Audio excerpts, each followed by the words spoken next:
The Apple iPhone 17 Pro Max pushes the iconic iPhone in bold new directions and colors. It's recognizable but different in ways that make it eye-catching. The performance is stellar and the cameras set a new high watermark for smartphone photography. For people who demand more from their smartphone, there may be no better choice. If you are looking different in your iPhone shopping journey, the iPhone 17 Pro Max has you covered. It's not just that fetching cosmic orange, the unexpected hue hit of Apple's eye-dropping event. Apple's iPhone 17 Pro Max features a fresh design with new materials and a broad and bold product spanning camera plateau that adds a distinctive flair to what had become a somewhat tired design. Inside, the changes are no less significant, from the powerful A19 Pro chip to the new vapor chamber supported heat management system, which enable enough performance to support every peak and valley of your experience.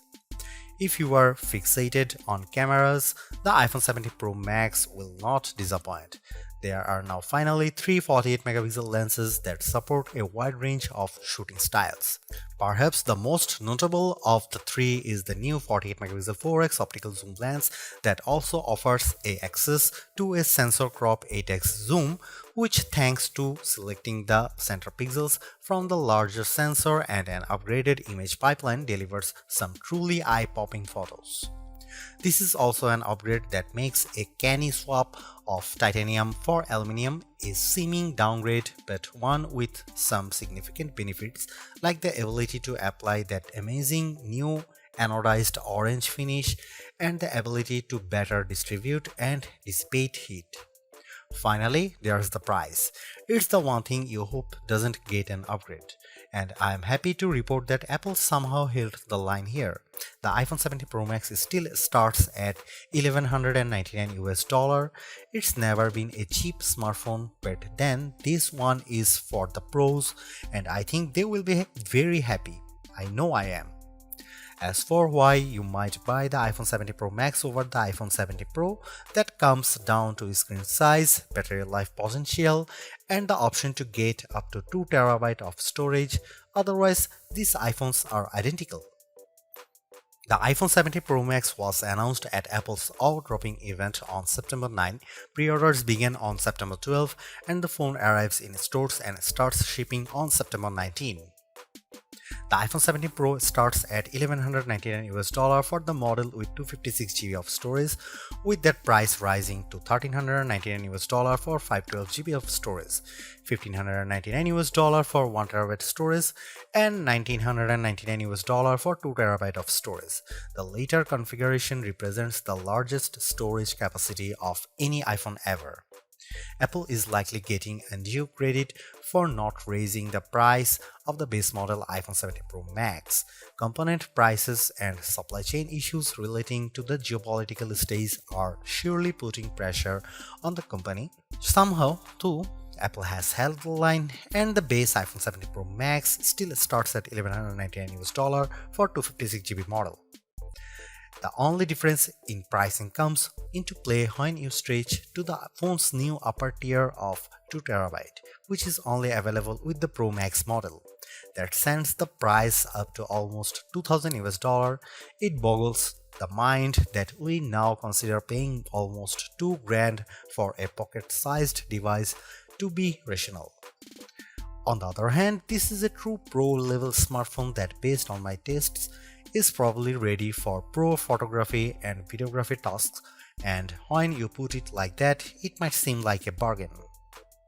I saw enough leaks in the run-up to the iPhone 17 line launch to have a pretty good idea of what was coming, and to be honest, I was preparing to hate the iPhone 17 Pro Max redesign and colors. Yet, here I am now, quite pleased with the giant plateau, and yes, loving cosmic orange. In many ways, the iPhone 17 Pro Max is still undoubtedly part of long lineage of iPhones before it. There are, though, just enough new touches here to add up to what I am comfortable calling a redesign.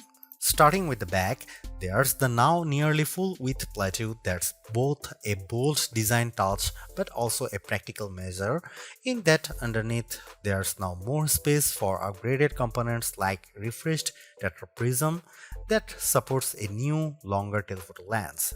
Most previous iPhone bags featured just one material, usually metal or glass. The iPhone 70 Pro Max is a spiffy mix of the two, metal and glass, or rather a larger rectangular ceramic shield cutout with the rest a univity chassis literally carved out of aluminum. Instead of a titanium band surrounding a frame, components, and the front and back glass, the iPhone 70 Pro Max's back cascades seamlessly to the side and even curves just a bit around the front to meet the Ceramic Shield 2 screen covers, which reportedly will better protect it from scratches. It will has an incredibly unified feel, and because Apple has radically cut down on edges, the phone feels very comfortable to hold. When it comes to dimensions and weight, the iPhone 70 Pro Max is slightly larger and heavier than the iPhone 16 Pro Max, but I challenge anyone to notice the differences, which can be measured in fraction. The iPhone 70 Pro Max is 163mm tall by 78mm long by 8.75mm thick and weighs 233 grams. By contrast, the iPhone 16 Pro Max was 163 by 77.6 by 8.25mm and weighed 227 grams. This year there are no new buttons to contend with. Along one edge we have the long power and Siri button, and below it camera control. Opposite them is the action button, and below that a pair of volume buttons. There are small differences along the shorter edges. On top, an antenna cutout is now visible, and on the bottom, the pair of speaker grills appear larger. If you want to lie the phone flat, you'll have to place it screen down.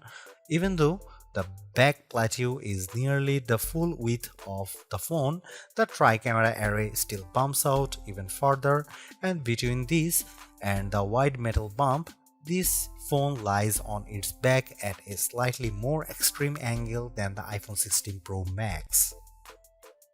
The switch from titanium to aluminum provides not only some useful heat management and energy efficiency benefits, it's also opened the door for anodized color options.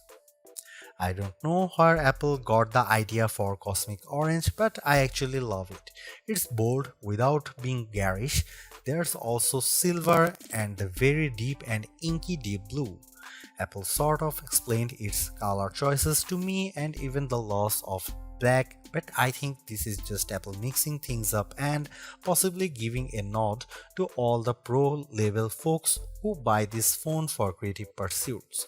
Orange is a color that will get you noticed. iOS 26's liquid glass interface might lead you to assume there has been some radical display overhaul, so much glow, shiny and artificial transparency. However, that would be mostly wrong. The platform update does change the look, but it's all still working with the same materials. The iPhone 70 Pro Max's expansive 6.9-inch Super Retina XDR OLED is largely the same as last year's, featuring a resolution of 2868 by 1320 pixels for a density of 460 ppi. The ProMotion technology still automatically ranges from 1 Hz to 120 Hz, and it's always on, which means that even when you are in bed, you can make out the time and have glanceable notifications. It's not though exactly the same screen. This display now ranges up to 3000 nits, that's 1000 more than the last model. In my side-by-side tests, the iPhone 70 Pro Max is more visible in direct sunlight. This effect is assisted by a new reflective coating, meaning the light bouncing off the screen is also less noticeable. There's a nice and not necessarily insignificant upgrades. With a narrow bezel, the Super Retina display comes precisely close to meeting that orange metal, with a vast expanse of color and entertainment interrupted only by the pill-shaped dynamic island. Made up of the new center stage camera and Face ID sensors, it remains a useful space for live information, but it's also sometimes a black blob cutout in games, videos, and photos. I find the information it provides useful, so I do not mind it much, but I was also hoping for a redesign that might have shrunk the thing by 50%. This is a minor quibble, and I'm sure that, like me, you probably won't notice or be bothered by it very much. Apple's redesigned plateau is not just an aesthetic choice, it's a practical one. Underneath that now larger raised platform is a lot of technology, including a new tetraprism to support Apple's longest and highest resolution telephoto lens ever. It's simply one highlight of a stellar iPhone 17 Pro Max camera system. There are a total of 4 cameras, with Apple calling the rear trio fusion cameras. The main camera is 48 megapixel, ultra wide is also 48 megapixel, and telephoto also 48 megapixel with 4x optical, and the selfie camera is 18 megapixel. Those specs only tell half the story. In general, you are not shooting at the full frame 48 megapixel resolution, or rather you might be using all 48 million pixels to produce a high quality 24 megapixel or even 12 megapixel to produce an 8x optical quality sensor crop. The ultrawide will by default shoot 12 megapixel macro photos. In virtually every instance, this is a case where less is more. Apple uses all that pixel information and its remarkable image pipeline to deliver fantastic photos with true life colors and exquisite detail. Here are some camera samples of the iPhone 17 Pro Max.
Few things contributes to the new look and feel of the iPhone 17 lineup as much as iOS 26. Liquid glass adds a translucent sheen to almost every aspect of the platform, and mostly it's gorgeous. Apple has done an excellent job of programming pixels to look like glass. Sometimes though, the transparency is overdone and I struggle to make out some interface elements. Think of it this way: when you can see through one element to view another, it can occasionally increase the overall clutter and make some things visually confusing. For example, when you swipe down on the screen to access global search, the search box still faintly shows what's behind it, which makes what's on top of it. What you are typing a little harder to read. It's small issues that Apple could easily address in the next iOS update. In some cases too, like the new first-party app icons, control center, and dock, iOS 26 is a welcome update that gives everything a little polish without throwing out the most recognizable elements. Apple Intelligence gets a few updates, like live translation and the ability for images captured through visual intelligence to be transformed into calendar entries. I played a bit with Genmoji and Image Playground to experience those upgrades, but they are mostly minor and I still await the fully featured Siri that Apple has promised. The iPhone 17 Pro and iPhone 17 Pro Max might represent the most radical redesign of the iPhone in terms of internal components we have seen in quite some time. In a way, Apple's external changes are directly connected to those updates. Let's start though with the A19 Pro chip, which is now supported by 12 GB of RAM. It's a formidable combo, and in our benchmark, it raised the bar for single and multi-core Geekbench scores while also boosting things like frame rates in games. The A19 features a 6-core CPU and GPUs. On the GPU side, each core features its own neural accelerator. It's a system that ably handles 4K video editing and AAA gameplay with equal aplomb in games like Destiny Rising. Reflections and atmospherics like fog and smoke match what you might see on a console. What's more remarkable too is that as you do all this, the phone remains relatively cool, and even if it gets a bit warmer in general, there is no one identifiable hotspot. That's down to the new heat management system, which includes a long and narrow vapor chamber that sits on the top of the A19 Pro, which is placed near the center of the iPhone 17 Pro Max's body. As the A19 Pro heats up, the water inside the vapor chamber absorbs the heat and vaporizing the water, which then condenses on the other end of the chamber. The process repeats continuously to manage and transfer the heat out across the chassis and to the more heat-efficient aluminum frame.